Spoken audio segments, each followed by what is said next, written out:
Hey, this is Demi. And I'm Louise. Let's talk about the same things that we go through and ponder life from a better angle. As they say, if you can change your situation, change your perspective. This is Same But Better Podcast.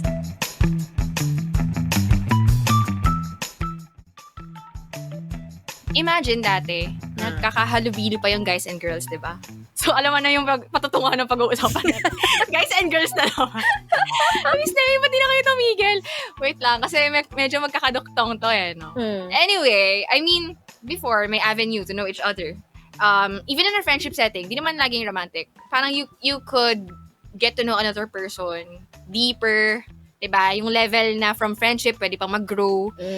Tapos naturally, may nade-develop sa'yo kahit na hindi mo naman finors. Di parang ganun. Dati, nagkakaroon ka ng happy crush, ganyan. Or someone na, parang interested ako dito, Nyari, travel. You get to experience those things sa travel, o kaya sa activities, sa events, sa concerts, saan pa ba? Yan, may mga shared kayo na, na avenue to get to know each other.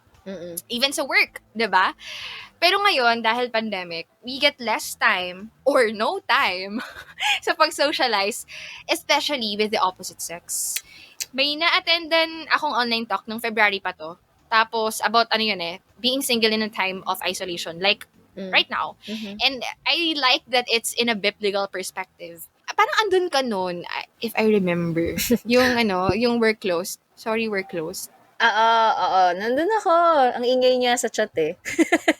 Masaya yun. Ang gaganda ng mga reminders nun. And, wala lang, parang nakaka-reminisce lang tuloy yung life before. The life before, diba? Yung interaction natin, how it happened. So, yun, i-share natin today sa ating mga listeners, yung mga natutunan natin from that event. Paano ba natin gagalingan ang pagiging single?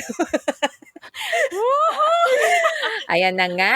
So, kung isa ka sa naghihintay ng pag-ibig, nagtaas ang kamay. O kaya naman, umaasa na mahalin pabalik. Ay! O kaya naman, napaparalyze dahil natatakot kang ma-reject. If relate ka sa topic na to, hit that like button on YouTube. At kung first time nyo po sa aming podcast, we talk about fresh perspective on career, relationships, personal growth, and so much more. Subscribe to us on YouTube and Spotify para hindi po kayo humahuhuli every time we upload a new episode. Naalala ko lang, magandang balikan ng listeners natin yung episode about dealing with singleness in time of pandemic. I think episode 3 ba yun? No? And if you want to listen to that, ayun, it's episode 3 ng season 1. And actually, that's our top episode na discussion kasi nangunguna yung bloopers eh. Anyway, so, napagtanto ko lang din talaga dahil sa mga pangyayari ngayon na we cannot force ourselves to move into a new season kung hindi pa will ni Lord. And we're also talking to those persons na galing sa mutual understanding episode. Siyempre, sana ay, dahil alam na natin na we have to set things clearly pala with the people na nag-express natin ng interest or intention. Now, if you're back to square one or you're back to, trying to enjoy your own company, it's a good question to ask, paano ba gagalingan ang pagiging single? So, hindi po namin sinasabi na maging professionally single tayo habang buhay. Sinasabi lang natin, while we are in the season of singleness, what is the best thing that we could do right now? Yan, kung tayo lang kasi masusunod, may timeline tayo diba? Baka nga feeling natin, yak, single, baduy, ang lungkot, wala na yan, masyadong boring ang buhay niyan, diba? So, tayo tuloy mga single, even with or without those comments, napapaisip tayo na, ay, nakakaingit naman sila, buti pa sila, mag-nobyo na, thoughtful, may nag-aalala sa isa't isa, laging may kausap, laging may nag-aalala for them. Diba? Kung tayo naman na single, wala sa courtship or dating stage, dahil nga isolated ngayong pandemic, socially isolated, magnified yung craving for intimate connection. Magnified. As in, magnified. Kung dati, medyo nalulungkot ka na or nagde-desire ka na maging single nung wala pang pandemic, ngayon, times 10 yung lungkot na nararamdaman mo. Kasi, alam mo, you're put in a situation na you're really craving for a connection Mm. 'Di ba?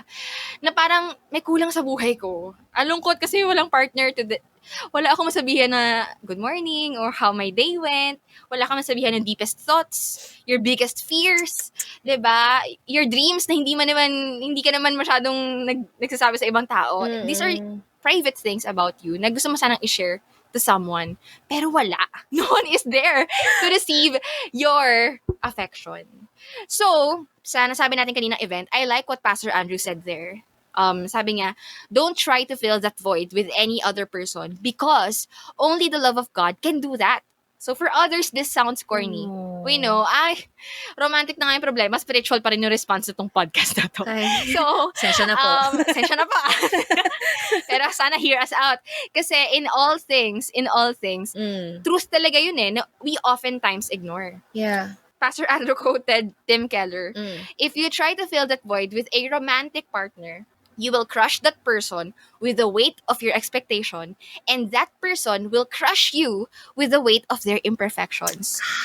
So, biggest takeaway ko yon that really spoke to me. Kasi hindi man tayo aware, we can actually put our hope on our lover or the ideas that we have about romance and relationships. Mm-mm. Feeling natin, we have a lack and siya ang magpupuno sa atin. Pero when reality kicks in, you will continually be disappointed. Kasi pag dumating na yung time na yun, tapos pinilit mo na magkaroon ka ng relationship, Mm-mm. na ma-feel nga yung void sa heart mo, ina-expect mo siya yung mag-heal sa'yo, siya yung mag-fix sa'yo, magpapasaya sa'yo. Daming gagawin.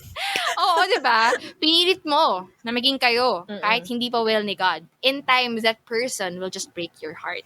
And it's not really because of that person's fault talaga. Mm-mm. Di ba?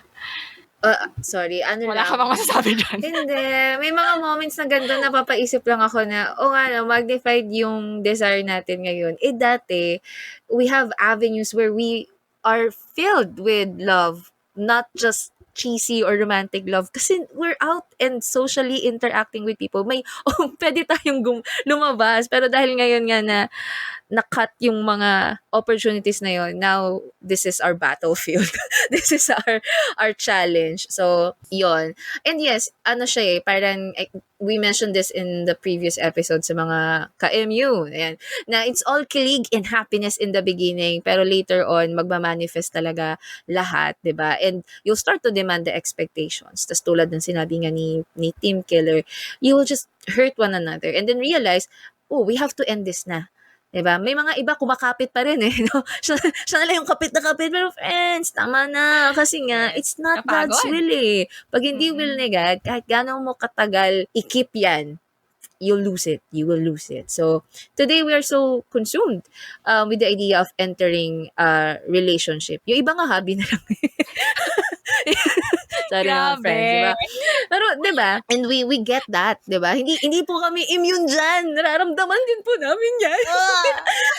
Yung, parang, minsan nga, God, eto na lang, lagi kong prayer request, Right. Pag may nagtanong sa akin na, Demi, ano prayer request mo? Love life. Diretso na siya, ma'am. Di na, automatic na siya. Grabe Hindi. Pero yun. Saka Sabay hindi. Kabig. Sige. Pero yun, saka diba, minsan gusto mong tanongin kay God, willing to wait naman po ako Di na po ako nagmamadali, pero baka naman pwedeng pasilip ng plans mo. Baka naman pwedeng patingin. Pasilip Tik-tik naman lang. ng konti. Asa na siya? Diba? Pero, being reminded lang din, sabi sa Ecclesiastes chapter 3, sabi ni Haring Solomon, ayan, there is a time for everything. May oras ang lahat. Yes. And a season of every activity under heaven. There is a time for everything. And you hear this. We always hear this verse, diba? And we agree to it, diba? It comforts us madalas nga na, nga, may time, may appointed time lahat. But sometimes, just sometimes, you can't help but ask, Lord, sige po, may time po lahat, pero paano ko po malalaman kung hindi ko po ito try? Minsan nagamit na natin yan, di ba? Nagamit mo na yung linyahan na yan. Parang, test ko lang, Lord, to naman tatry ko lang, di ba? But here's the thing, pag sinurrender natin kay Lord, yung love story na gusto mo, He promises na kapag inuna mo siya, He'll take care of everything, including your love story. And you don't have to keep worrying about it because you have the best author. Pag tayo lang, friends, medyo ano yan, maraming loopholes, maraming errors yan. Pero pag si God yung gumawa, wala yung shortcut, wala yung skip button somewhere dyan, walang cutting corners, diba? And His timing, hindi lang perfect, it's always better than yours, okay? So yeah, may May appointed time. conviction. Oo, may appointed time Yes. lahat kay Lord. Yan. Wow. Parang, sarili ba natin kinakausap Medyo natin? preaching to ourselves to eh. Now that you mentioned all that, Demi, how do we maximize our current season? Di ba nga sabi sa Ecclesiastes 3, there is a time for everything, a season for every activity. Mm-mm. Now, our season is singleness. Kasi wala pa naman tayo to, wala pa naman binibigay si God na, alam mo yun, person or Mm-mm. situation. Anyway, how do we maximize our current season, which is being single? Yan. So, una, siguro, it's Yes. simple. Enjoyin mo lang habang malaya ka. Talaga? Oo, May enjoy mo pa rin pala yung pagiging single? enjoyin mo lang. Ito naman eh. So, habang malaya ka, hindi naman namin sinasabi na pag nasa relationship ka na, taling-tali ka na ba? Di ka na ba malaya? Ito kasi yung fear ng iba eh. Yung iba din na ayaw pumasok sa relationship kasi they know na once you are in a relationship, there is a shift in priorities. Magbabago na yung priorities mo. So, hindi na siya ikaw lang. Magiging tayo. 'Di ba? Magiging us na 'yan. Hindi lang siya for one. Pag umorder ka, laging for two. Pag may anak ka, for three, for four, for five. 'Di ba? Ngayon, may saying nga, 'di ba, yung you don't know what you have until it's gone. 'Di ba? Appreciate this season of pwede kang magpuyat. Pwede kang gumala nang naaayon ha, dahil pandemic pa rin, friends. Saka it's okay for you to come home anytime, 'di ba? Wala kang iniintinding ibang tao, wala kang iniintinding asawa and kids. And ang inaalala mo lang ngayon, posible sermon ng parents mo kung nasa sermonan ka pa.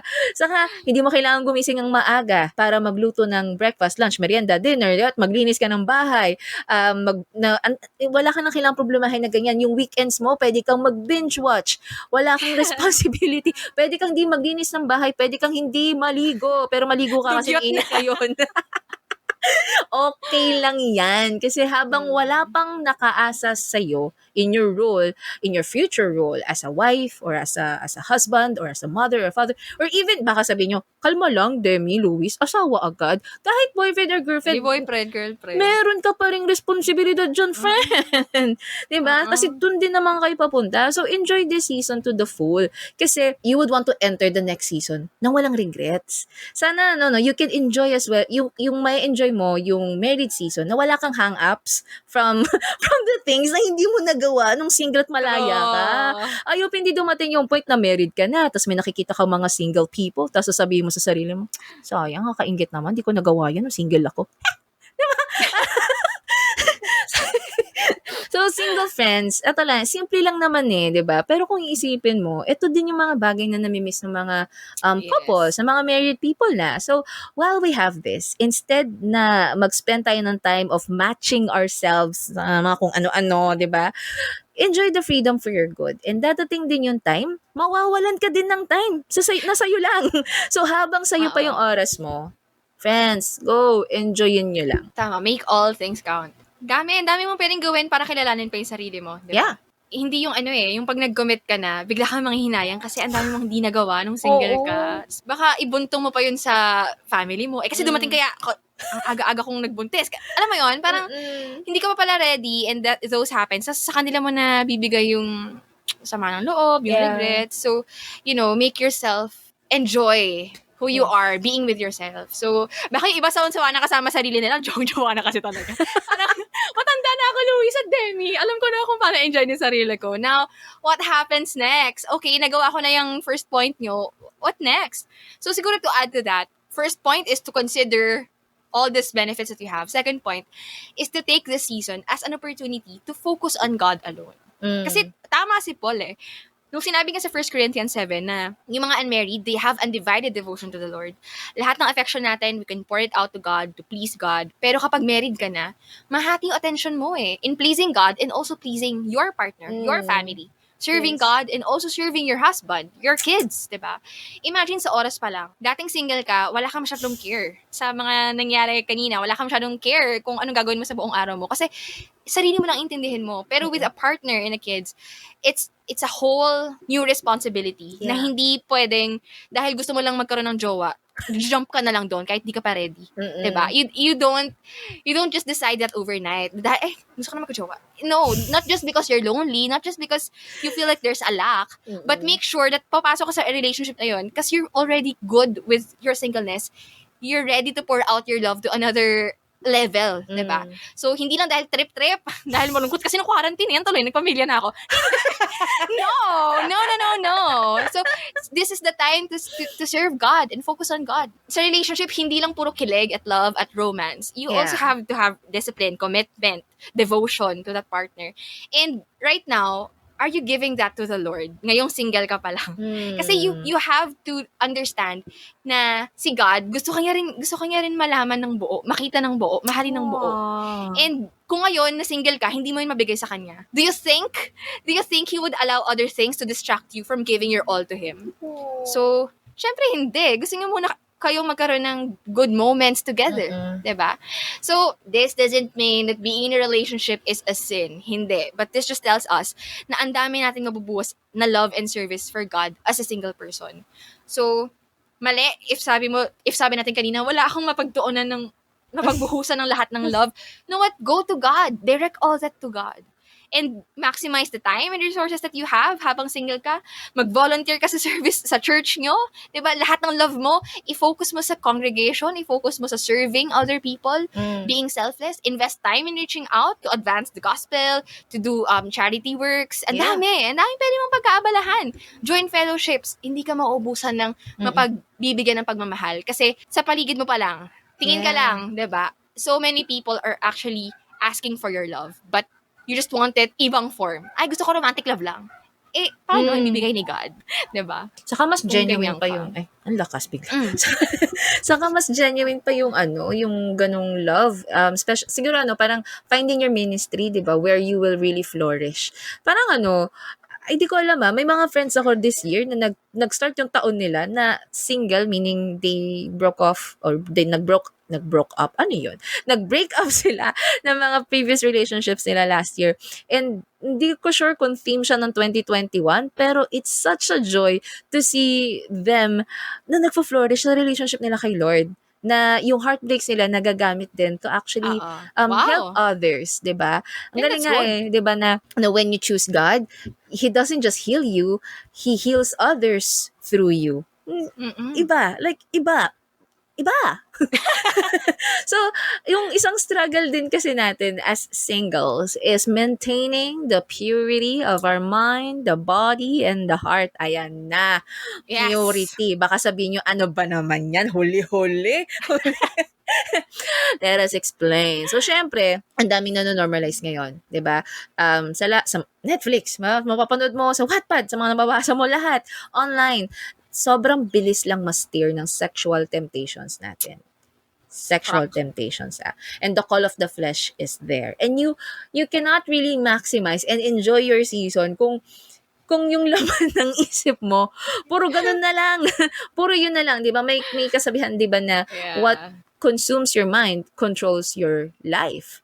So, if yung mind mo is always filled with those scenes na napanood mo, with lust, with temptation, it's filling up your mind, kailangan mo unahan yan. You have to control that unless eventually it will start to control you. And I don't think you want that. Hindi mo gustong ma-control by those things. So, best to clear ourselves na from these impure thoughts or desires.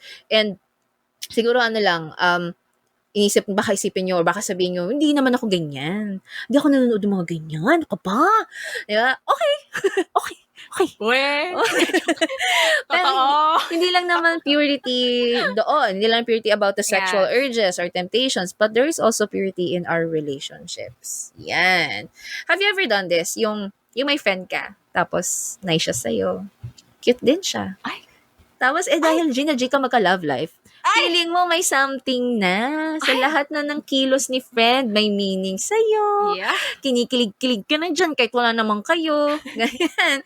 Diba? Tapos ang dami mo na na-imagine. 'Di ba? Yung mga crush-crush mo lang, pero ang layo na narating na imagination mo, pati Oh, future niyo, na picture mo na, may pangalan na yung magiging anak niyo, dami mo na naisip. tindi. 'Di ba? Tapos nilalagyan mo na ng mali siya lahat ng imaginations mo about this friend. And reminder lang, friend pa rin siya. Reality check, 'di ba? At hindi po kayo nagliligawan. So isa tong eksena na pwedeng pumunta sa malabong usapan pero ikaw lang ang nakakaintindi. Alam. So labo, 'di ba? So sa thoughts pa lang, wala na yung purity ng friends. So friends, yun lang, let's maintain that. Iwasan natin na bigyan ng meaning ang mga wala namang meaning. So yun. Yes. Purity and no, in friendships. Kasi Mm. nakaka-unfair dun sa isang tao Oh. na talagang pure yung intentions niya. Pero because of your desires, nabablinded ka. Tapos, pinupush mo siya tuloy. Ano mo yun? Nape-pressure, nabibigyan mo siya tuloy ng wrong meaning. Tapos kapag hindi niya ikaw minahal pabalik, kasalanan pa niya kasi sweet siya. Oo. Ikaw kasi. Sweet ka kasi. Masyado ka kasi mabait eh. Dapat hindi ka mabait. Mabait talaga siya eh. Gusto mo maging masama Gagawin siya ko. Oo. So, purity in relationships and in our bodies as well. So, balik lang ako dun sa sa purity. Very important as single people na we keep that in mind always. To always be pure and away from sexual temptations. Kasi Tinder is there. Hindi ko alam kung nababago, nag-evolve naman na. Hindi naman siya about about hookups or something. Pero it's so easy to get what you want lately in terms of physical intimacy. Yeah. And sobrang unfair nun if single ka tapos you give yourself away. Tapos yung partner mo, tinatry niya i-preserve yung sarili niya so that you can have the best of him. So, I'm not saying na hindi ka na best because, you had those sexual encounters before.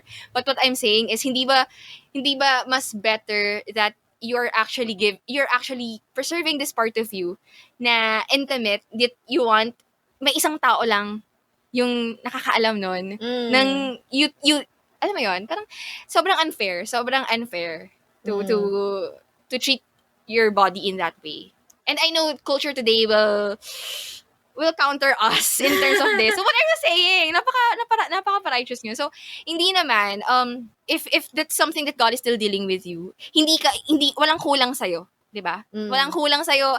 I mean, hindi bumababa yung pagtingin namin sa'yo because of that. But what we're trying to say is, it's best to keep ourselves pure for the purpose of God. Yeah. For that partner to know who you are. Kasi sa Bible, it's a holy thing. Sacred yon, the act of Yes. sexual intimacy. It's sacred, and in the worldly perspective, nagiging convenience na lang siya. Ay, kailangan ko kasi And the pleasure, no? Oo, parang naboboard ako or gusto ko lang, it's been so long. So, no, it's something that you could help yourself sana at the season with God. Yeah. Anyway, pati yung sa relationship, iba rin yun. So, purity in mind, body, and heart. Sobrang important. And Yes. grabe lang si God. Kasi siya yung magbibigay ng grace para makayanan natin mag-flee from these temptations.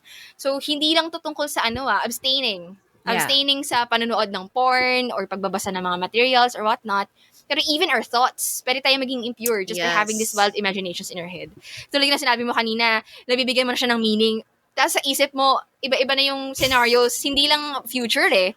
Even yung mga You're fantasies. imagining. Yes. Oo, yes, fantasies na hindi na appropriate. Tapos parang, in a sense, although ikaw lang nakakakita tsaka si God, alam mo sa sarili mo na pag makikita mo siya, may iba kang iniisip. Oo, na hindi mo siya nare-respeto the way na pinapresent niya yung sarili niya, pero the way that pinafantasize mo siya, yun yung nakikita mo. So parang ang unfair. Diba? Kung hindi ka pure, alam ni God yan. So, let's just lift it up to God.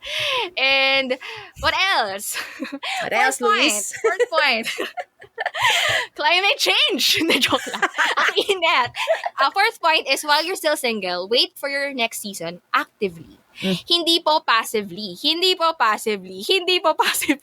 Tatlong beses ko inulat kasi emphasis. Kumbaga sa travel, sabihin natin na pupunta tayo sa Japan. Yan.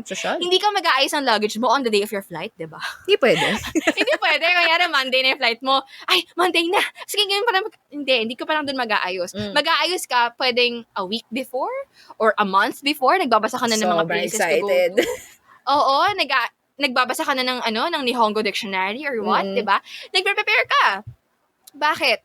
Passport, damit, batteries ng camera, hotel booking, yung pera na gagamitin mo, even the Nakakamiss. language. Oo. Kailangan alam mo. Kasi para pagpunta mo doon, day of flight, pagpunta mo doon, hindi ka yung, Kruk, ha? kruk, kruk. Uwi na lang ako, hindi ko alam to. Hindi, di ba?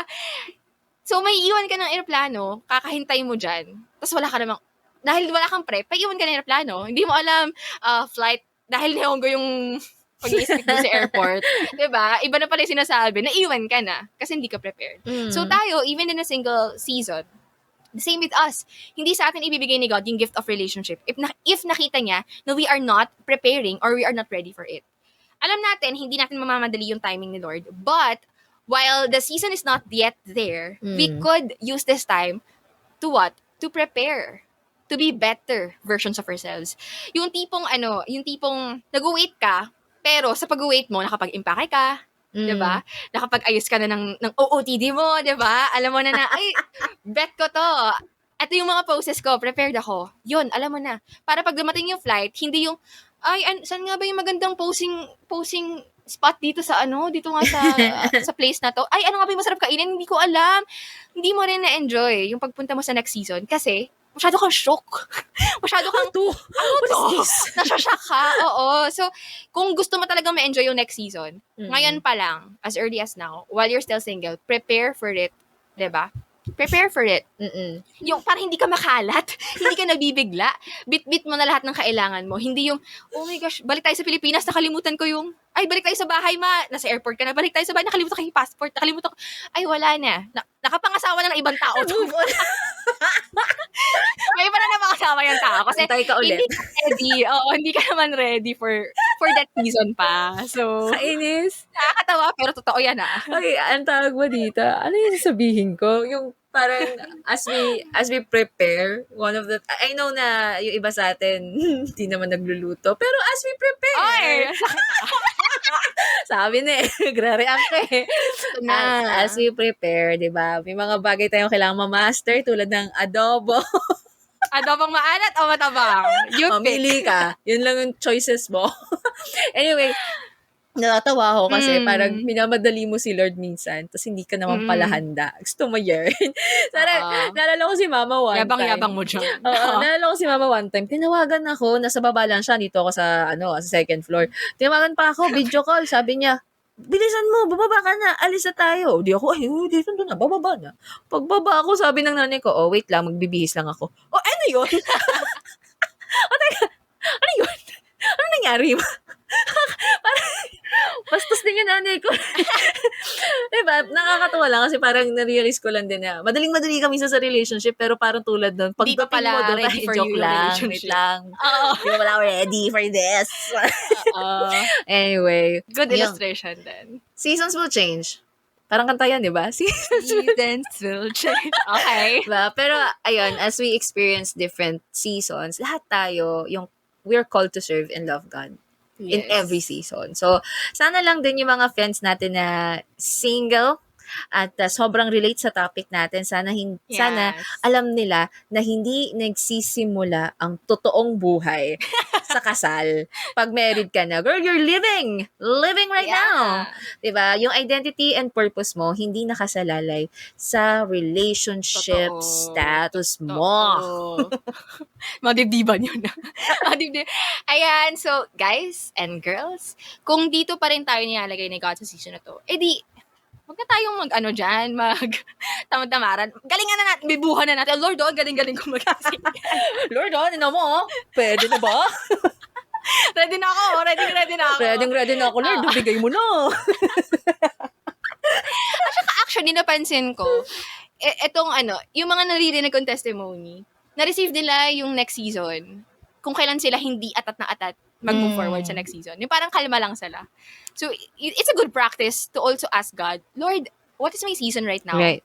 And how you can use me right now. Kasi baka sa ibang season ako nakatingin, pero sa season ko now, ang dami ko palang kailangan gawin. Yeah. Hindi ko nagagawa kasi iba yung focus ko. Totoo. Mali yung focus ko. Diba? So, Lord, nandito po yung focus namin, Lord.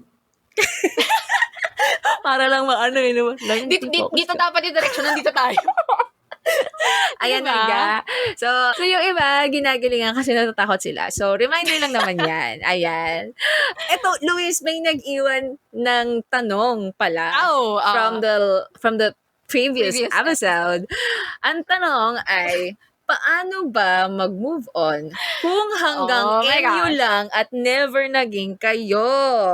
Oh no. Ang masasabi ko dito, mahirap mag-move on kapag nagre-reply ka pa rin. Tigilan mo yan. Hindi mo tinutulungan yung sarili mo. Pero ayun, di ba yung sinabi nga ni Haring Solomon, there's a time for everything. So, you don't have to rush yourself. Kung gusto mo munang mag-walling at nasaktan ka talagang ang sakit-sakit. Gusto mong kumain ng ice cream, sige lang, hayaan mo lang. Gusto mong umiyak, gusto mong matulala sa isang corner, okay lang Okay yan. lang. It's a process. Don't skip it. Don't skip the process. At sana hindi ka rin mag-jump sa isa pang malabong usapan. Usapan. Para lang ma-fill in, 'di ba? Don't skip the process so that you would fully heal.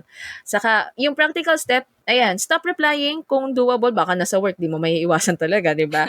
Pero remove anything that would remind you of the person if it helps. Lalo na sa phone, kung marami kayong, kung ano man yan. So, yun. Photo, notes, ganyan. Di ba? Ayun. Bongga. Agree naman ako doon. Kung gusto mong lumayo sa kanya, ba't andiyan ka pa rin, naghihintay ka pa rin sa kanya? Kalma lang. Diba? Oo, na parang iba yung desire mo, pero iba rin yung ginagawa mo. So, alam ko mahirap, madali lang harsh yun naman sa akin, tatanong lang naman ako. Alam naman namin, nagtatanong ka lang, and sinasagot lang naman din namin. Pero, these are things na kailangan mong pagdaanan. So, alam mo na hindi mo to gagawin next time. Na parang the right person will not confuse you. The right person will pursue you intentionally and clearly. Diba? So, yun, these are things na mistakes na pagdadaanan natin because God is exposing pala the things that we should not look for a man or a person or a partner.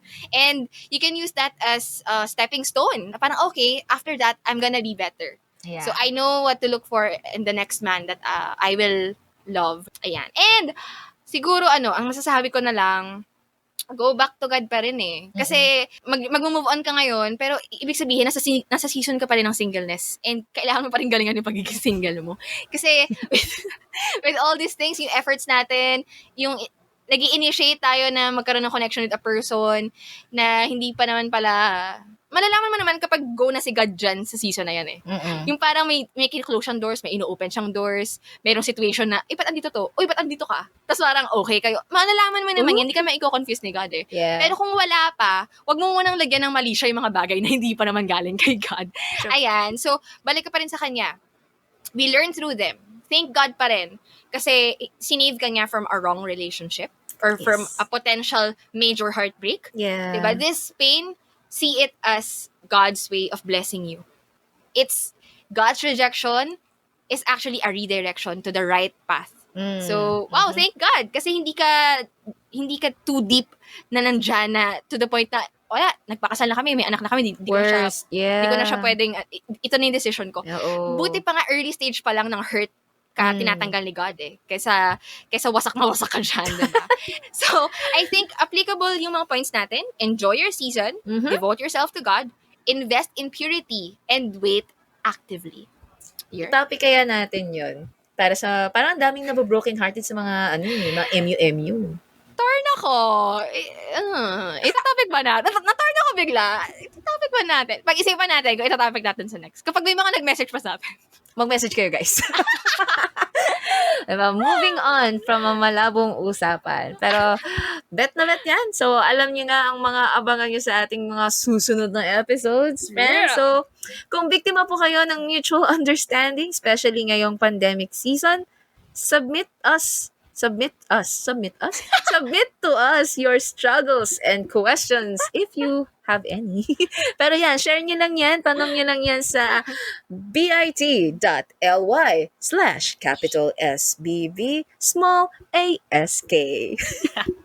Palagi may tono.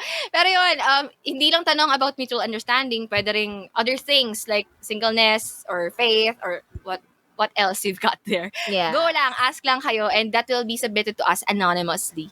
Pero kung okay lang naman ma-reveal yung identity nyo, edi message nyo na lang kami sa Facebook or sa Instagram. Game! Ready na ako for the best version of myself while we're still yeah. Lord, labas sa ilong. And then, let's get ready for the best versions of ourselves. Catch us again next Monday here at Same But Better Podcast. Bye-bye. Bye! If you have inspiring stories or questions or just anything you want to share, reach out lang kayo, friends. Share nyo na yan. Email samebutbetterpodcast@gmail.com or shoot us a message on our social media channels. Listen to Same But Better Podcast on Spotify, Anchor, Google, and Apple Podcasts. Also, like and subscribe to our YouTube channel.